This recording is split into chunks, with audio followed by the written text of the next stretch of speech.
Hello and welcome to Dharma. I'm your host, Kylie, and this podcast, It's Not You, is verified, and I have referenced the author when quoted throughout the series.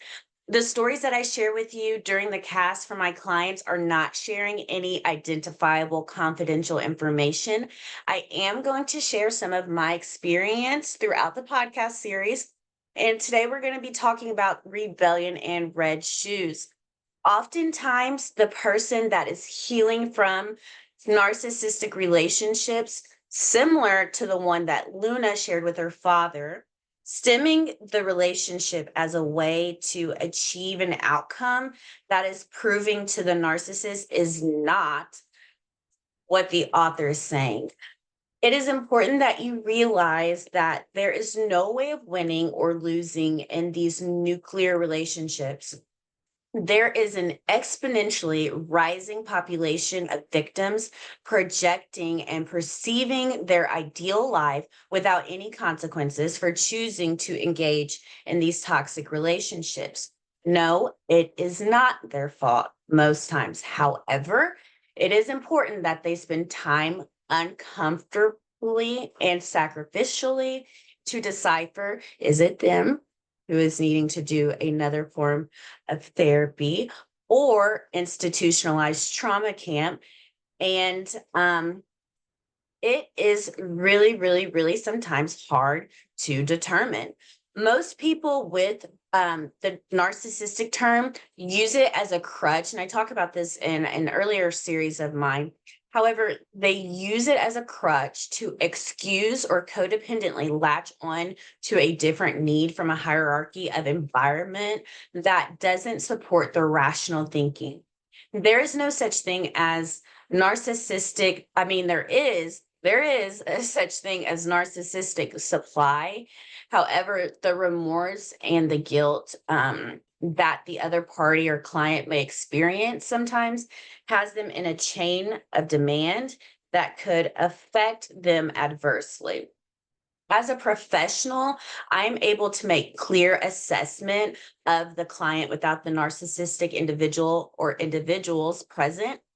As a practitioner that is healing on her own journey, I have a disclosure that tells the clients prior to enrolling in services that I have non negotiables in using anything that I say or recommend in session. The recommendations, work, or treatment may not get utilized in any way of a family court trial hearing or any litigation. I don't ever allow them to ask why.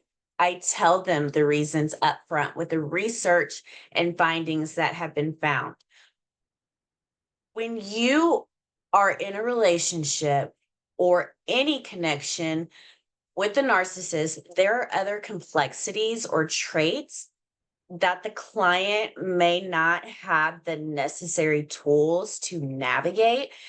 And it is a liability to the survivor and the others who may indirectly, unknowingly get dragged into a dangerous outcome. So these relationships aren't a, well, everyone else is doing it. And if I keep telling myself it is only a narcissistic issue, everything will go away.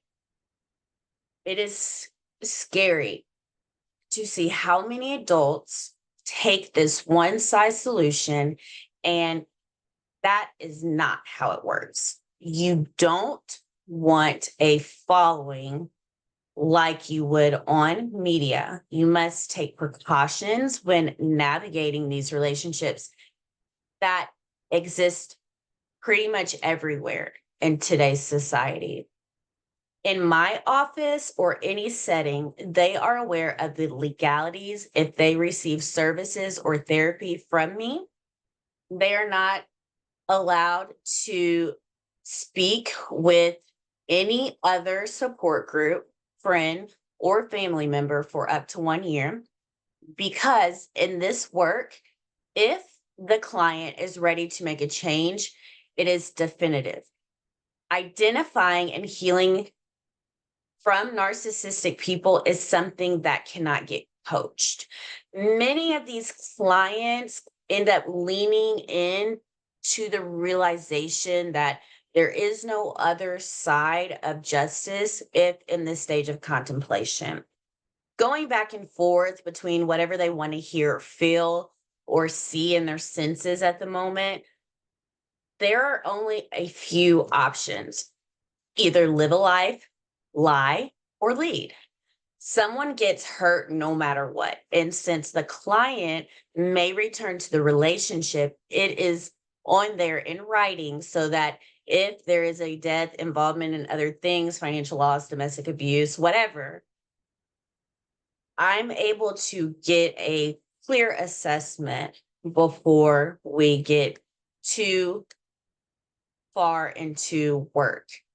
Scientists have noted that finding ways to separate from a place of rebellion in narcissistic relationships and people with personality deficiencies, such as spending too much time together, doing the same hobbies, getting a different group of friends, really extreme, relatively speaking. Things like changing their hair, weight, height, or even style from not being seen or validated in perception counteracts anatomy and autonomy. It's time to consider who you are no longer with this person and to start to see yourself and envision yourself without them in your life.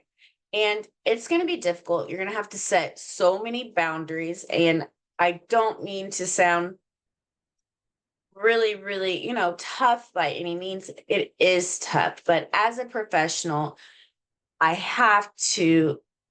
I have to have toughness and I have to present all the facts up front. So if they're one that, bounces around and needs, to feel a certain way, I tell them then you might as well stay. Might as well stay. Because if you don't, you're taking valuable time of mine and time away from my other clients who are serious about getting out of their narcissistic relationships and identifying and claiming their lives. I want you to think about that. I thank you so much for listening to Dharma.